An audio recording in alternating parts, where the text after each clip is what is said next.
us continue with this victorious crusade against these worthless mutants and their troubled owners. I need to rant. Every now and then, I have to get a lot of things off my chest. Because it annoys me when I hear dog nuts say that dogs were created by God or that they are gods. Now let us continue with this crusade against these worthless mutts and their controlling, enabling owners.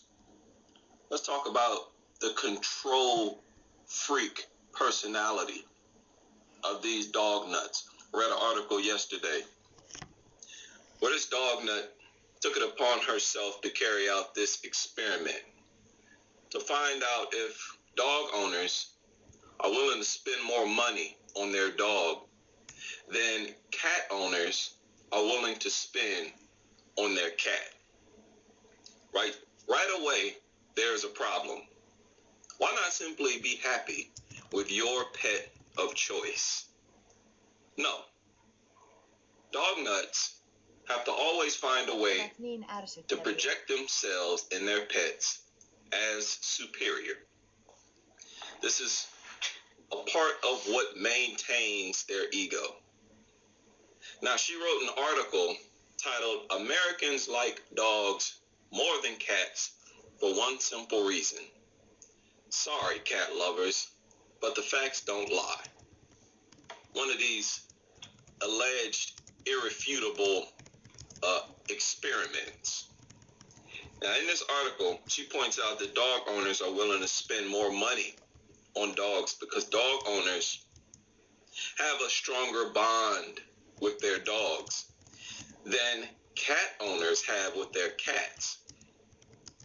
She basically explains that the reason dog owners have a stronger bond with their dog is because dogs allow their owners to exercise their control freak behavior.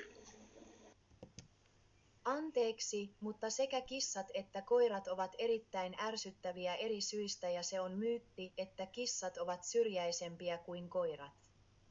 Kissamme seurasivat meitä ympäriinsä eivätkä jättäneet meitä rauhaan. While cats are more difficult to control, cats are notoriously independent. She says, quote, dogs are famously more compliant than cats. When owners feel in control of their pets, strong feelings of psychological ownership and emotional attachment Ei ne eivät ole. develop. And pet owners want to be masters, not servants, end quote. How are they not servants to that mutt? Olen kuitenkin samaa mieltä.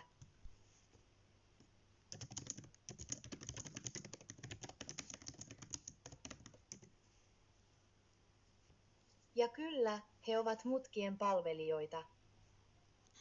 They are just as much of a servant to the dog, more so than cat owners are with cats. They have to wash that stinking, filthy mutt far more often. Have to keep an eye on it far more often than cat owners have to do with cat. Se on hyvin totta. These people seem to think that there is nothing wrong with being a control freak. This lady is actually encouraging the mentality, as if to suggest to dog owners to be proud control freaks, right?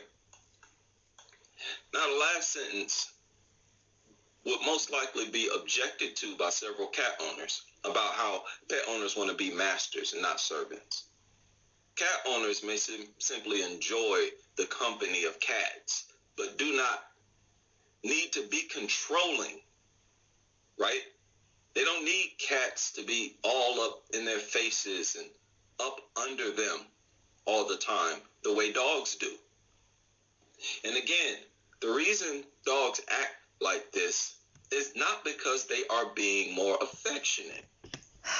It is not because they worship their owner or look at them as some type of god. It is because they are constantly begging for food. When they stare at you, when they are constantly at your feet, in your face, and by your side, they want you to pull out a treat or some type of food and give it to them. Dogs will be stuffed and they will continue eating. They will eat until they are sick, until they throw up. They will eat until they literally die.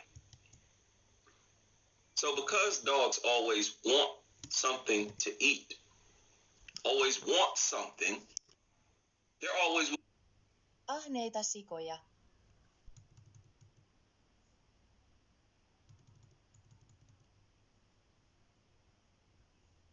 Ahmattimainen.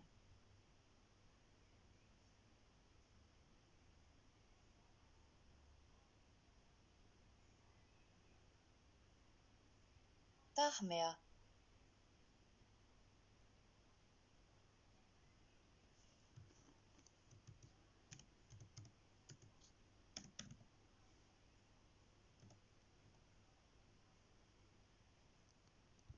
Ahmatti. Willing to do something to get it. This is exactly what makes them so trainable.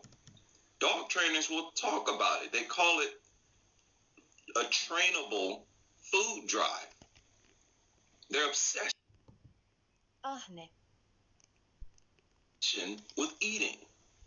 This is the perfect type of pet for people who are control freaks. She highlights that, quote, valuation differences are due to consumers' feelings of ownership and attachment for dogs versus cats, end quote. She did another piece titled, Dogs Have Masters, Cats Have Staff. She says, Olen hyvin nälkäinen ja syön paljon koko ajan ja innostun hyvin, kun tiedän, että saan ruokaa. Minulla on control of the pet's behavior drives consumers' feelings of ownership and valuation. In other words, in layman terms, the more an animal cooperates and submits to their controlling personality, the more they appreciate the animal.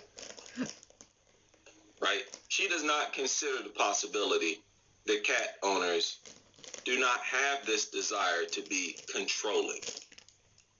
Yeah, dog nuts willing to spend extra money because they're getting off on being controlling. It makes sense. Their ownership of dogs is based on feeding into their own mental disorder. There is a rush in that. It's an intense emotional experience. Naturally, you're going to get more of a rush being in control and being a control freak over a mutt than a cat owner who leans more towards appreciation for the cat's company. Kun minulla oli koira, pidin siitä vain koska pidin niiden kouluttamisesta ja ohjaamisesta, joten hänen puheissaan on suuri totuus. You can imagine that people who engage in bestiality with dogs have more intense experiences than cat owners have with the company of their cat. Right? That doesn't mean dogs are better than cats. It's all the result of how you choose to interact with the dog. In this case, they are being control freaks. They are feeding into this mental disorder. They are trying to alleviate their feeling of insecurity. One of the root causes of a controlling personality is insecurity. So, of course, if dogs alleviate your feelings of insecurity, then the dogs will function like medicine. That doesn't mean dogs are better than cats. Psychologini.com, a psychology website, wrote, another very prominent reason for some people to be way too demanding and controlling is because by controlling you, they can shadow their own insecurities and low self-esteem. It could be possible that these people can't bear the fact that they have no control over your life.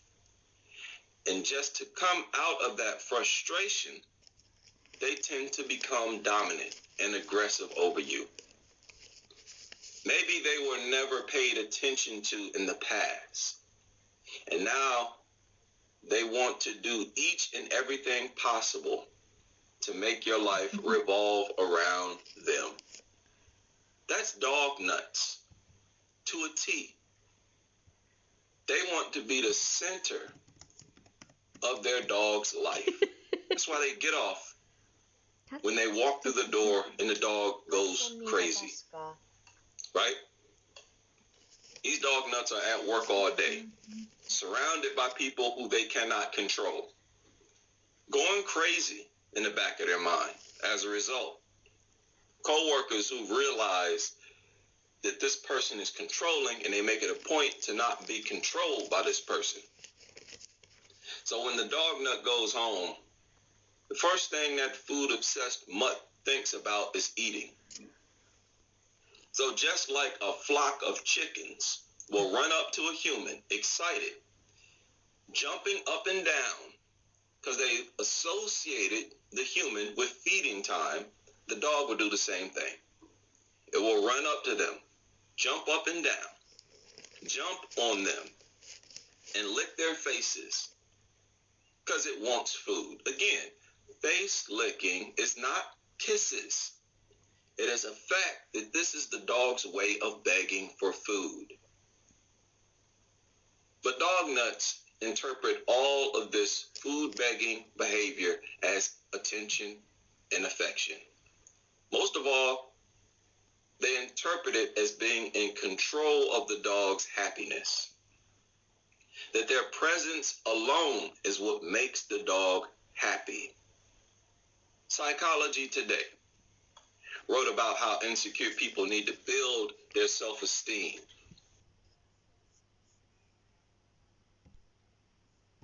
Katso niitä paskaa. And they wrote, when you aren't feeling good about who you are on the inside, it is natural to want to look outside of yourself for validation, end quote. I've talked about that. Dog nuts look outside themselves towards dogs. Cats will show you affection for a few minutes and then go on about their business. Dogs will stay there. They will constantly invade your space, all up in your face, follow you into any room you go into, even the bathroom, because they want food that bad. They want you to pull out a treat or some other type of food. Food-obsessed scavengers display the type of attention to their food provider that is easily interpreted by a controlling, insecure person as admiration, as worship, and affection.